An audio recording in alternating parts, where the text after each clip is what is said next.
Welcome back to episode 7 of The People of 1953. If you haven't already, please go watch some of the last episodes and please go give us a like and subscribe on YouTube. The link will be below or it will be in our story bio.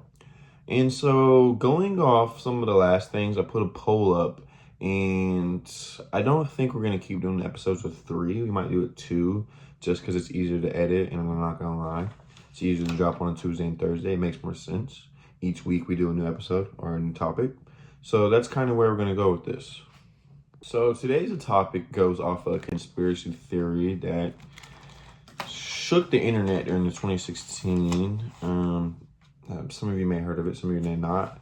Everything I do say today is alleged and based off my own research and own words. Just want to put that out there. If you know who we're talking about today, that is very important to say. So everything I say today is alleged and off an internet conspiracy. So today's topic is Pizzagate. And we're not going to really talk about like the full context of everything. I'm going to give you a brief breakdown, but I just want to talk about the weird connections between several prominent figures. And so with that, let's give you a breakdown on what happened during Pizzagate and when it all occurred. So on December 4th, 2016, Edgar Welsh went into armed with a gun. Let's just say gun for now. We're going to get into that later. He was armed with a gun at Comet Ping Pong in Washington, D.C. His restaurant's well known. It's owned by James Alefantis. He's a supporter of the Democratic Party and a Hillary Clinton supporter. But anyways, we'll get into that. So on December 4th, 2016, Edgar Madison Welsh, armed with a gun, went into Comet Pizza and didn't shoot anybody, weirdly enough. He shot this door that was locked, and behind this door was a computer. So I bet you're wondering, why did this man go into this pizza shop? And based off mass shootings in America, most of the time people are killed or people get shot, but no one was harmed here. Quickly after shooting that door, he would put down the gun and go outside and get arrested, and we would not hear nothing from him. It'd be 4 years later. I think he was sentenced to 4 years, I believe. We'll get into that in a little bit. I bet you're wondering, what is this random pizza shop in Washington, D.C. caught up in this shooting and why? Well, just kind of give you a backstory of why this happened. So, according to on 4chan, 8chan, Reddit, and Twitter, rumors quickly spread that this pizza shop in the basement had a sex trafficking ring or a human trafficking ring, and that led to a lot of people, including Edgar Welsh from North Carolina, threatening and calling into this pizza shop and leaving threats. And all of these are from conspiracy theorists. That's kind of where the premise comes from. So earlier I mentioned the owner, James Alefantis. And so kind of from the Pizzagate thing, it kind of just goes underneath the radar. But you're probably wondering, why did all this happen? Yes, it spread on 4chan and different stuff like that. But a specific chairman in Hillary's campaign, allegedly, John Podesta, he had his emails leaked. So let's get into that. So John Podesta had his personal emails leaked, and it contained odd code words, allegedly using pizza and weird messaging like that. Several high-ranking party officials as well was communicating in this email thread about various pizza parties and various parties in this Comet Ping Pong in Washington. Several prominent officials, such as Hillary Clinton and Barack Obama, allegedly had prominent figures and parties there. I just want to put that alleged again, just going off the emails. So with that, I bet you're wondering, what does this random pizza shop in Washington have to do with anything? And why do I keep mentioning the owner? I talk about the owner and I talk about Hillary Clinton and I use names like Obama, allegedly. And so GQ actually named James Alefantis the top most 100 influential people in Washington, D.C. There was tons of delegates. There's Pentagon officials. There's military officials. And this random pizza owner in Washington, D.C. got voted by GQ top 100 most influential people in Washington. Strange. It's important to note that in these emails, you can go to WikiLeaks, John Podesta's emails, and you can search up various words. And I did search up, based on my own research, the code word pizza, and I did type in names such as James Alefantes. And they did have communication with each other, alleged. So let's get into John Podesta and some of the emails. So I put in a lot of connections and a lot of different ties and different stuff like that through some of the emails I've read. The earliest one I seen was 2008, Saturday the 12th at 1953. That was from David Brock. And we'll get into David Brock shortly. But, or actually, we can go ahead and get into it. So, going off the owner, James Alefantes, he at the time had a husband during this time called David Brock. James Alefantes is an openly gay man. And David Brock at the time was the chief of media hearts tied to Democratic campaigns. He later will resign in 2022. Earlier, I mentioned how James Alefantes was a part of the top 100 most influential people in Washington. Well, I think the connection really comes from David Brock, to be quite frank with you. So, David Brock basically funded a super PAC in 2016 that supported the Clinton campaign. This is not alleged. It's all out there. You can look into it. And so he also had a company called Media Matters of America, MMFA. And this was a nonprofit left-leaning watchdog journalism organization founded in 2004. And at the time, it was a counterweight to conservative spotlight and information in American media. So if that sounds a little bit confusing, it was basically meant to shut down and go against essentially anything that was going against the Clinton campaign, or it could be any type of smudge at the time. I bet you're wondering, what does John Podesta's emails have to do with anything? Or what does it have to do with this Pizzagate conspiracy theory? And let's keep talking about the David Brock and James Alefantes connection real fast. I just really, really want to get through this. So John Podesta actually provided office space for American media early in its formation at the Center of American Progress, a Democratic think tank Podesta established in 2002. So there's one connection between Brock and John Podesta that ties in. You're going to see the cycle is going to keep coming. And then at the time, Hillary Clinton advised Media Matters in its early stages as a belief that the progressive should follow conservatives in farming think tanks and adversary groups to support their political goals. So at the time, Hillary Clinton was giving advice to this company that James Alefantes' husband at the time, David Brock, started. I don't know, during that time, 2002, I don't think they were together, but it would eventually connect. The connections are starting to come in. It's important to note that this Media Matters, it is an organization that is going against conservative movement, but I will say this, as of 2015, according to time.com, David Duke states they had 250 youthful activists to dig dirt on Republicans, plant stories in press, and punish pundits who step out of line. That is a direct quote from time.com. And that is as of 2015, so this is a year prior to Pizzagate. And to another one, Michael Briggs, he was on the Bernie campaign at the time, I believe, because this is all kind of going against when it was Hillary and Bernie. Michael Briggs said that David Brock is one of the worst practitioners in the dark arts of dirty politics. These things I'm just tying in because it's important to note. Also, Brock demanded that Bernie Sanders' medical records, and John Podesta came out and said on Twitter, chill out, we're fighting on who would make a better president and not who's a better physical test. So when I bring up that David Brock and the MMFA, again, their focus is really digging up dirt and trying to take down as much of the Clinton campaign's political opponents, district opponents, whatever. That's their goal, alleged. That's their whole focus. Even though if you do look up MMFA, you will see that that is basically in their everyday practice. That is what they're here for, to take down conservative speech. So I bet you're wondering, we talked about Pizzagate, we went off topic, now we're getting into these emails. Well, don't forget, these John Podesta emails are the whole reason why some of these code words came out and this conspiracy came to fruition. To be honest, there's no alleged there. It's kind of why it all came out to be. And important to note, I found several odd emails, and let me just read some of these to you. John Podesta invited David Brock to a party release at Tony Podesto's house, and it was sent by Mary Pratt.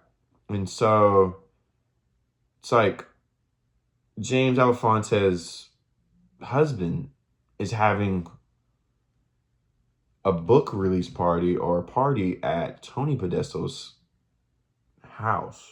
So David Brock is having a party at Tony Podesto's house. It's important to know that Tony Podesta is a strange person himself. He has a lot of weird art, and I'll put up some right here just to kind of show you. And so let's keep getting into these emails. This is Saturday, 2008, 4/12/1993. That's when that email was sent, talking about the book party and all that. The next one is 2011, 6/10/2441 by Jay Palmer at AmericanProgress.org. He said he forwarded at the time a link or article that's from Anthony Weiner that was talking about his police connection with a 17-year-old. Anthony Weiner at the time was a American political figure. He was closely tied with the Clintons, alleged. I'm just going to put that out there for my own personal safety on that one. And then the forwarded email got a respond, oof, and that was from Joshua Dahmer, D-A-M-E-R, and that's not alleged, that is in the email specifically. Important to note that also John Podesta had several other emails, one dating in 2015, 9/9/8/15, or 1852. This from Jake Stewart. It said this should be a fun read, and this was a new book to expose the Clintons. So yes, John Podesta was towing the line, I would say. Same with the David Brock. He was at times working with him, but on other times he was talking really bad about him. And for instance, on Sunday, January 24, 2016, Nera Tandon, NERRATONDEN, they sent the email to David Brock, or they sent an email about David Brock to John Podesta saying, quote unquote, David Brock is a menace. I can think of no worse messenger for Hillary right now than she's preparing for general. It says, I continue to believe he's the Manchurian candidate of the GOP sincerely to take her out. So these are emails that John Podesta was having behind the scenes talking about David Brock and James Alefantes as his husband. And so this is when we're going to start connecting the ties. Why would this high up political figure, John Podesta, have such close ties with James Alefante's husband at the time, David Brock? Well, that kind of goes back to why James Alefantes was voted 100 most popular person in DC, or top 100 most popular person in DC. And so we kind of get into, why are we tying all this into Pizzagate and everything else? Well, like I said earlier, according to some of these emails that came out, they've alleged have code words and different stuff like that. And so that's kind of where it all throws it off. And that's why everything's tied in. And same with those emails and the names I said. So going off of that, let's get into some quick symbolism. And then we're going to get into the connections to the trafficking. And then we're going to read some WikiLeaks emails that are just kind of use the code words pizza alleged. And that's why it all ties in. So in 2007, an FBI document leaked showing that predators use specific symbols in chat in code words, and that's how they communicate with each other. Another weird thing was the logos.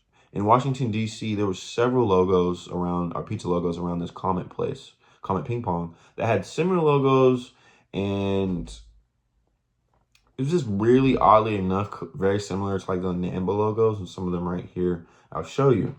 Another thing too, the website was hacked in 2016, and it showed that there was a members only part of this page. And when you went into this members only page, there was download files. When you clicked on this file, you had to have a specific key to get into those files. And one thing they did notice on this website alleged that there was 110 people in this exclusive pizza club. After it was exposed, 2 days later, it was deleted. So I know I kind of threw a lot at you right there.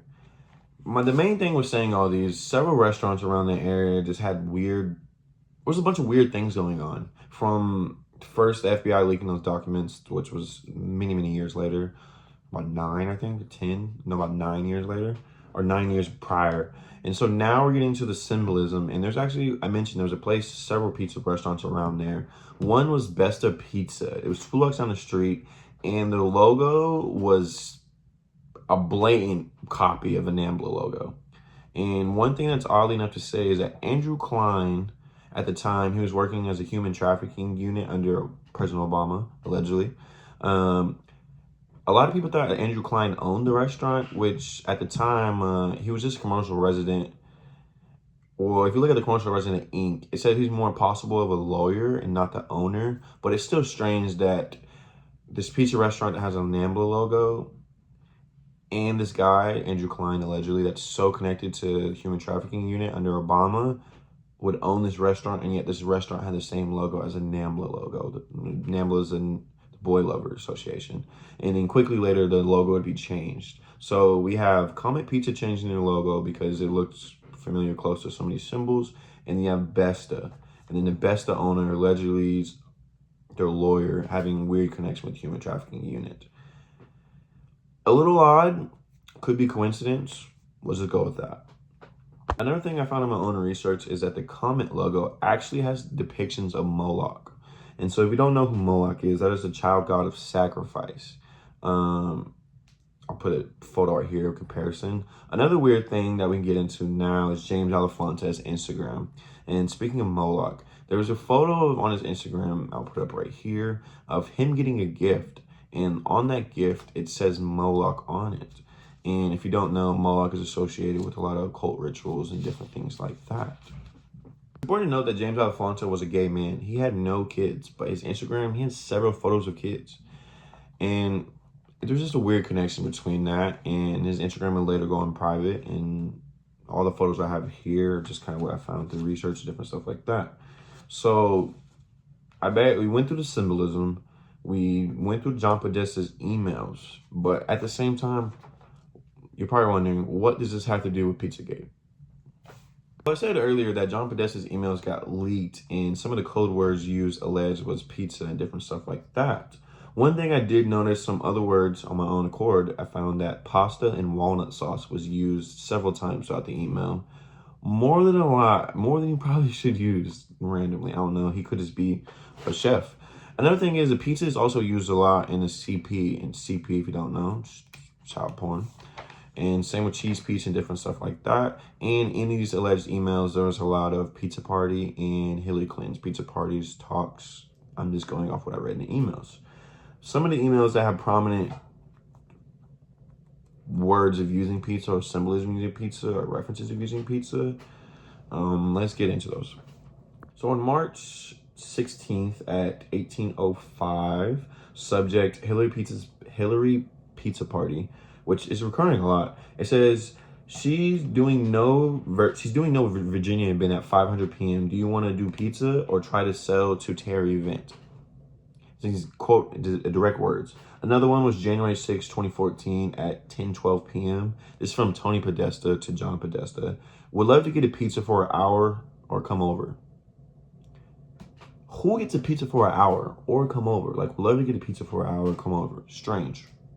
And then another one is 2008. This is one of the earliest accounts. It says, subject comment on Podesta. So this is where I'm starting to put it all in. Comment Ping Pong Pizza, John Podesta, Tony Podesta, James Alefonte, all these people allege close ties. It says, great show, great speech, raised over 40 grand. My only regret is I did not make you a nice pizza. When can I?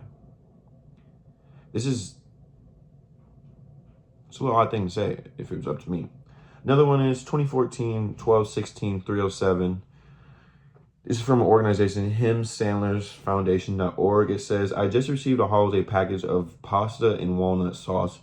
If only I could make it taste as special as you guys do. And in these emails alleged, John Podesta uses walnut sauce quite a bit, which kind of an odd sauce if you'd ask me, especially when we talk about pizza and different stuff like that, or pasta. And I'm only getting these words and these terms and slogos and different stuff like that. Remember I said earlier that 2007 the FBI leaked slangs and predators and symbolism and specific words they use. So another weird connection was the shooter. He was a 29-year-old named Edgar Welsh. He was from North Carolina. There are reports that he went into the restaurant with the AR-15 and was only in there for 20 minutes. Later came out, tried to get into the closet, shot the closet, destroyed the computer behind it, and then came outside to his arrest. But there's a key witness that said he came in with a shotgun. And if you're a forensic expert, or not even a forensic expert, just a firearm expert, you can clearly tell there's a major difference between a shotgun and an AR-15. And the guy that did this, his name's Sharif Salami. And at the time, he was a lawyer. He was with his wife. And like I said, that was the only witness recount. And he stated again that he came in with a shotgun and not an AR-15. Versus the official report said he came in with the AR-15. So that report, it goes against the official narrative. One thing to notice is, if you do look up on the IMDb website, Edgar Welsh technically was an actor. And that by itself is just a strange connection, and that's not alleged. One thing we can say that Henry Welsh, if you do look up his father did own Forever Young Productions, and he was quite a distinguished fellow. In 1988, Ronald Reagan recognized him and gave him several security clearances to popular nuclear facilities and different things like that. As well as that, he would later go on and serve as an executive director for Protected Children and a nonprofit appointed by Governor Jim Martin to protect the trafficking of children. This is all in his IMDb website, or profile as well, and on his resume. It's one thing to notice the Protected Children, that was a false operation, and that was actually not a real foundation that was in his father's, or in Henry Welsh's bio. So it's a little strange that this man that was super decorated, honored by Ronald Reagan, and would go on to start this Forever Young Productions, was in charge of his child protection trafficking operation, but this operation never truly existed. It's just a strange connection, especially specifically with this Pizzagate and his son committing the quote-unquote crime that was debunked later on, and then him shooting up his computer. It all just makes me question what was on his computer, and why was he trying to get to this specific computer, and then why did he not kill nobody when he went into this pizza shop? Going from that, in 2015, Edgar was killed shortly after his release from prison. He pulled a gun on an officer and was killed. Kind of strange, because at the time, he was facing a lot of legal battles. So a lot of people thought he was just a fallout guy. It's kind of strange that the one witness that, or like one testimony recount you could have had on like why he did this and like what was the reason behind this, he would eventually die at the matters of police, which, it happens. Sometimes just weird things happen. One thing I did forget though that is strange, and we'll go back to it just for a brief second. James Alefantis, we talked about his Instagram earlier. His profile actually features a Greek Protestant who is a boy lover, a Greek boy lover. That was his thing. His name's Autonomous. I'm gonna put a photo of him here. That was an Instagram profile. He could just be a fan of Greek, or he could be a boy lover, allegedly. And so I'm not gonna put that on, but it's just kind of strange that out of all the profile pictures you could pick, that's that. And so we talked about James Podesta, James Alefantis, we talked about Tony Podesta, we talked about John Podesta, we talked about David Brock, we talked briefly about the Hillary Clinton and their campaign, alleged. And so now you're probably wondering, where does this go after this? Well, another conspiracy shortly came up after this called Fragile Drip, which was eventually debunked. And Fragile Drip was a far-right conspiracy theory that was originated in the late 2017. It falsely claimed that a dark web video existed showing Hillary Clinton and Huma Abedin, Abedin, I'll put a picture of her right here, participated in a satanic ritual and a sacrifice during which they tortured a young girl, cut off her face, and wore the mask. It emerged online on a snuff film after it was allegedly found on a folder on Anthony Weiner's laptop. If you looked at the file, it said life insurance. You clicked on the photo and the life insurance. You went in there and it was labeled Fragile Drip. This was during the time there was thousands of emails, or Clinton emails, Clinton, thousands of emails, Clinton emails campaign. Good Lord. But, so I use Weiner right there. And then earlier we connected Weiner talking to John Podesta. And so then we caught Elefantes talking to Brock. And then, so the cycle, it's just a weird cycle of coincidence considering this has all been debunked. And so with that, the real question is, why did all this get swept underneath the radar so fast? And why haven't we heard anything else on it? Even when the deposition or some trials came out against Hillary, her and her legal team allegedly fought back pretty hard.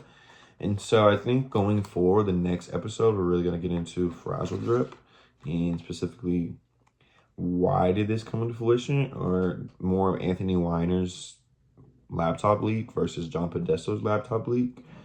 So if you haven't, please go like, subscribe, and give us a follow.